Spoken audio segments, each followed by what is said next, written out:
Hi, this month we're making Chicken 5 that has an interior maple leaf quilt block.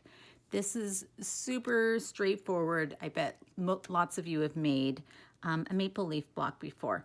So let's get started. First things first, picking out fabrics. I chose this dark blue for the chicken fabric and this cute orange print for the maple leaf block.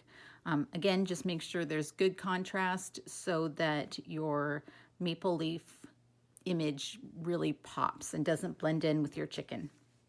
I'm just gonna cut the pieces indicated here pretty fast, and here I've got them all pre-cut. Next, we are going to make the half square triangles that make the pointed parts of the maple leaf.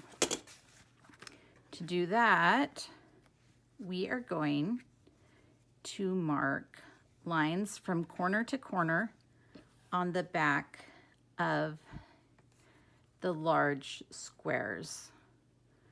So in the pattern, it shows marking the line on the chicken fabric, but it doesn't really matter which fabric you use. Use whichever, mark the line on whichever fabric is lightest, and then you'll be able to see the line clearly.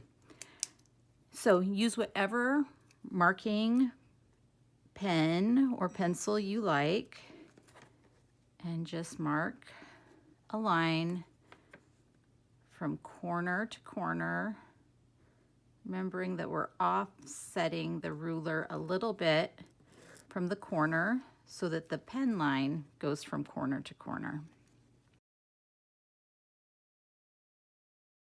Next, we're going to pair each of these squares with one of the chicken squares. So we're pairing the chicken squares and the chicken block squares, the quilt block squares. All right, now we're off to the sewing machine, and we'll sew a 1/4 inch to either side of the line. Now we're over at the sewing machine. I'm going to put on my 1/4 inch foot and make sure my settings are to a 1/4 inch. This might differ depending on your machine, but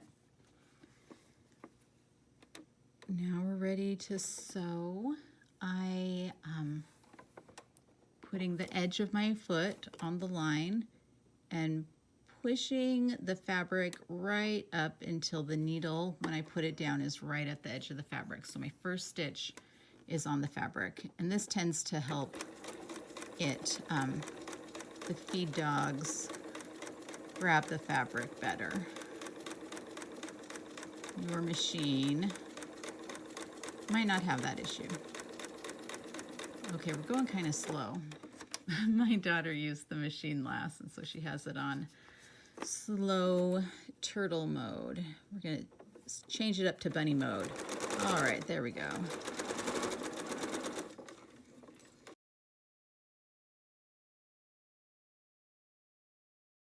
All right, now we're gonna sew down the opposite side. You can cut these apart or just sew them as they're stitched together, whichever works best for you.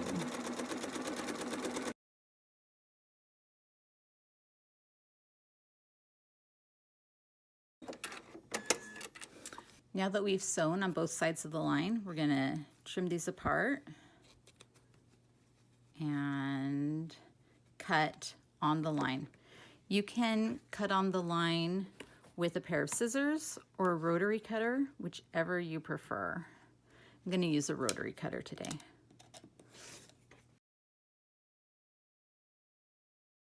Now let's iron these. To start, we're going to set the seam. You can do this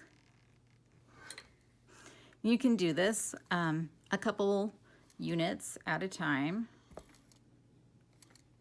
So we're going to press these. It does say to press towards the quilt block fabric, this orange, but really you could push in either direction. It's not going to matter. So actually today I think I might press toward the darker color, this dark blue.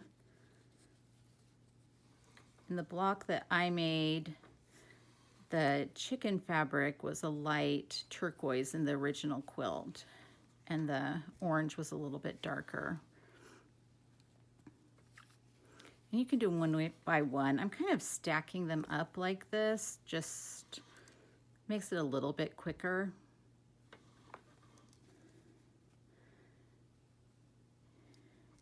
So I just kind of open it, use the directional movement of the iron to push it open, and then just press for a few seconds.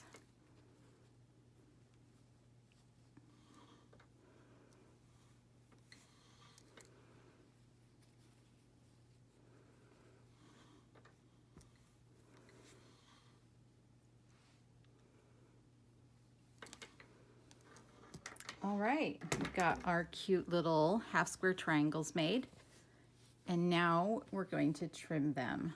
We're going to be trimming them to 2.5 inches square. The first step to trimming down these half square triangles is to find the 45-degree angle line on your ruler. You'll put that line on the seam line, and then make sure that the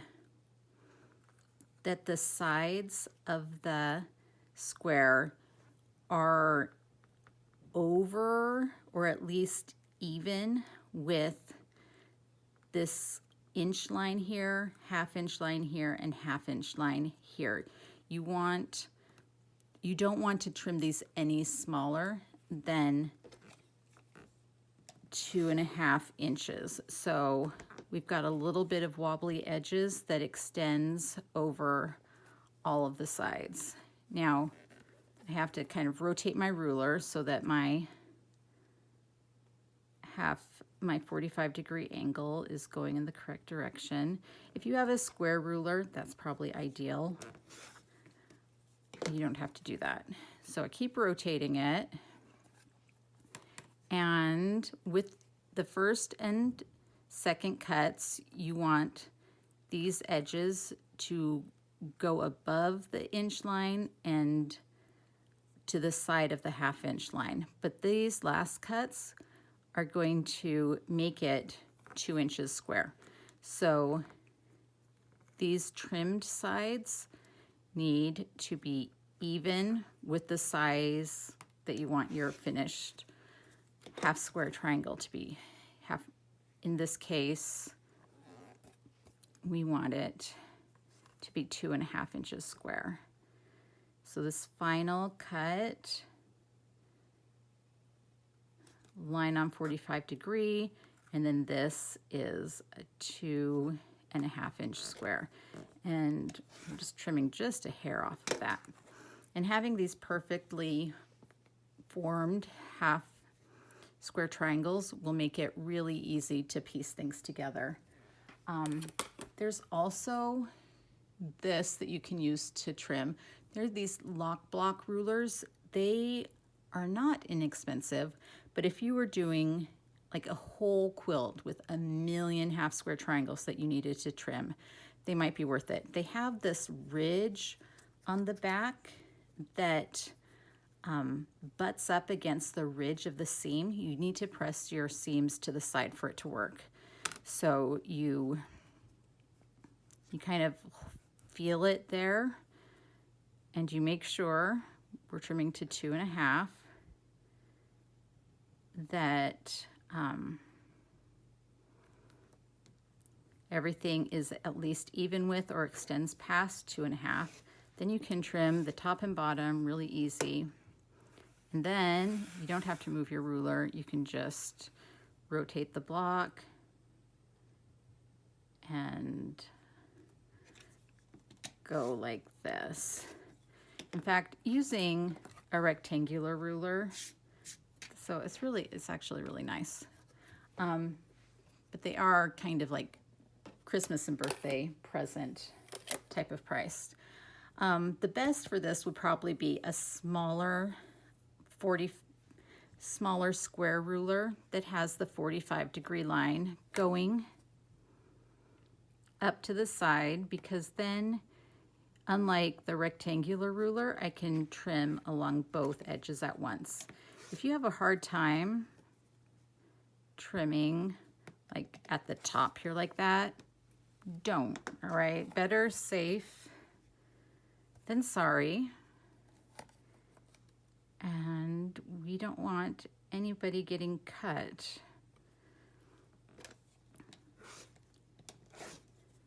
All right, so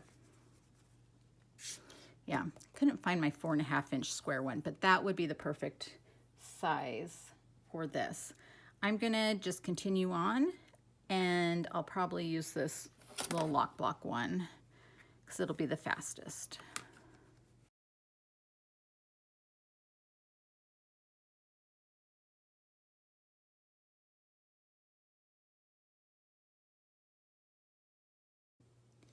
Next, we're gonna take two 2.5-inch squares and our little 2-inch chicken squares, kind of our background fabric, and we're marking a line again from corner to corner. We're going to put one of these chicken squares onto the corner of the leaf fabric with the line running this way.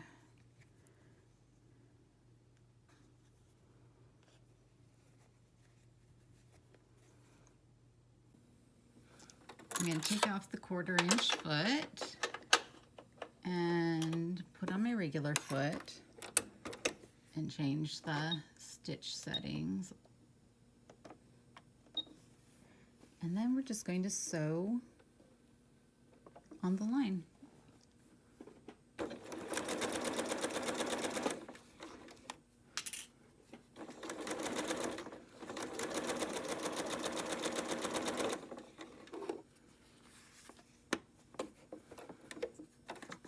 Pull it up.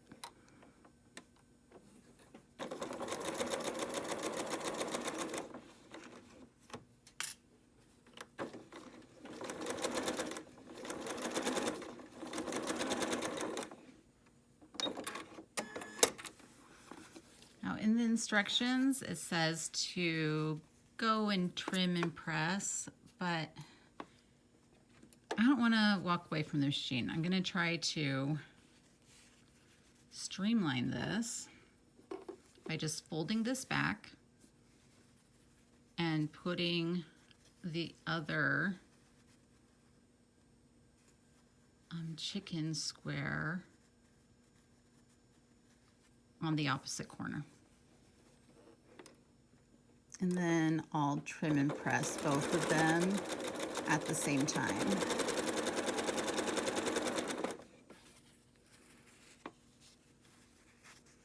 If you've never done this though, I might not. Just do it as the instructions say. We don't need to be adding any more complexities. Honestly, I just don't want to move the camera back and forth again. So it's not like it's going to save tons of time. Let's go trim and press. We've sewn the little chicken background squares onto our stem fabric, and now we're going to trim off the corners. We're going to trim a 1/4 inch from the seam line. So now I'm putting the 1/4 inch mark on my ruler on the seam line. Just move that. That's an accident waiting to happen. And just trim it off. Make sure you move all the little pieces out of the way so we're not cutting off more than we want to. Or this gives you a little bit more control. You can just trim off the corner with scissors and just eyeball. I'll kind of have a rough idea of how much a 1/4 inch is. And a little bit bigger is just fine. All right, corners trimmed off. Let's press them and get going. All right, so I'm going to kind of set this seam,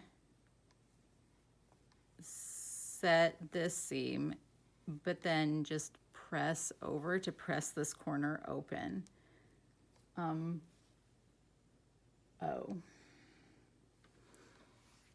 Okay, so I was just referring to the instructions and noted that it says to press towards the stem. You can really press anyway. And I think I was pressing away from the stem just because it's towards the dark. However, the reason why it's nice to press towards the stem is because the side you press towards is a little raised, and it will make the stem pop up just a little bit. It's very subtle. And actually, one of the reasons why people like to press seams open is because you don't get that little bit of a pop. But especially if you were doing custom quilting and you wanted to stitch in the ditch, this would really, having the seams pressed towards the stem would really make it pop. So we've pressed our stems open. We're going to take our 2.5 inch squares and we're just going to lay out the blocks so that we can make sure that we're sewing all the pieces together correctly. I like to start at the stem, put these here. If you want to make this block a different time, this is super cute, scrappy with all different types of squares. Then I like to put the corner background chicken piece in because so many times I get these triangles mixed up, like which way they should point. So refer to the diagram. This straight side of the leaf should be touching the dark background fabric or your chicken fabric. And then, not that way, this way, your leaf touches the background. So just double check before you start sewing them together. I have sewn them together incorrectly before. So we don't need to do any unpicking. Now you notice these are both pointing the same direction.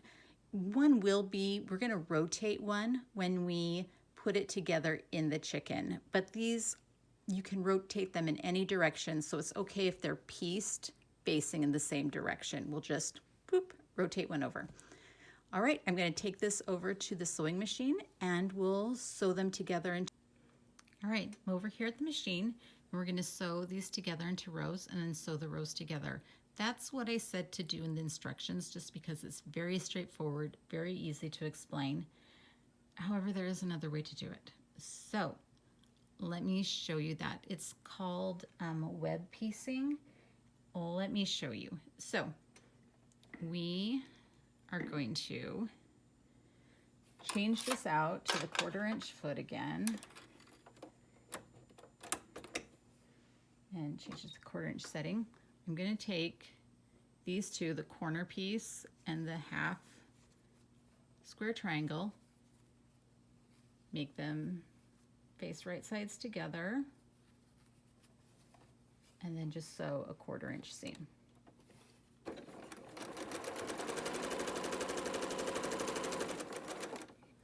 Now, instead of taking this piece out and adding this piece to it, which you can totally do, I'm going to take these next two pieces in the row below, place them right sides together, and sew down the side. And I'm going to do the same thing for this block, for these units.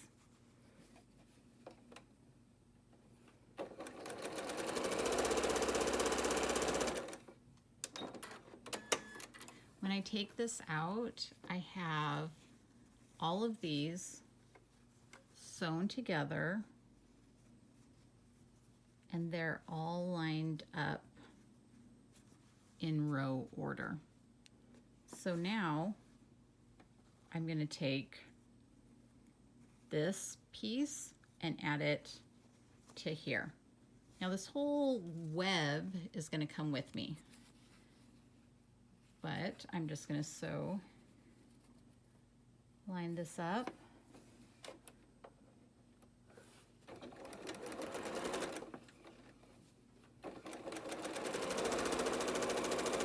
And sew down the side.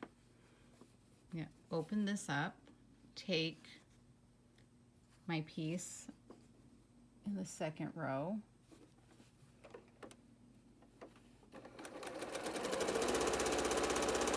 and sew it together with a 1/4 inch seam. And then finally, my last piece, the stem. Make sure your stem's facing in the right direction. Don't need any crazy stems. Line that up and do the final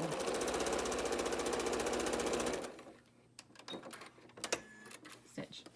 Now they're all sewn together into rows, just like that. And the rows are in order, so you can easily just flip that down and sew this seam.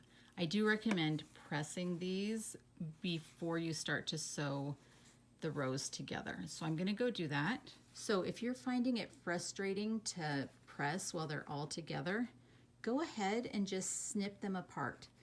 They still are connected into rows, and then you can sew them back together. All right, we're going to take our spider web. That's why they call it web piecing, is because they're kind of stuck together like spider webs.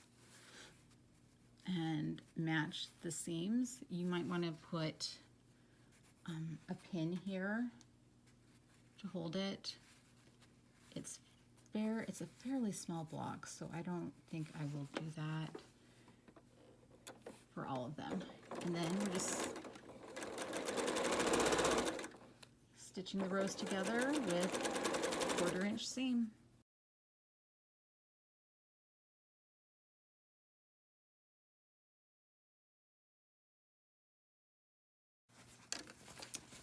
Yay! Let's go press this. Now that the units are all sewn together, it's time to do a final press. At this point, it's necessary to set those seams. So with this pieces right sides together, just press down on those seams. And now we're going to press towards the center of the block.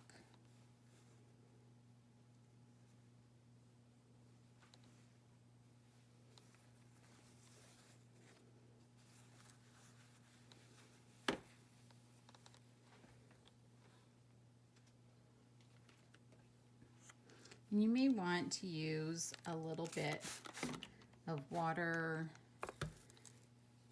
or starch to kind of loosen up the fibers a little bit, and then to really press them into the flat leaf shape that you want. It's really nice to work with nice, crisp, flat blocks. It makes piecing the final chicken block a lot easier. All right, there you go. With the quilt block done, you'll use the setting instructions on page 13 to make a right and left facing chicken with a maple leaf in the middle and with the comb to option. Guys, these chickens are coming out so cute. I can't wait to see your variation and to see these quilts come together. Have fun sewing.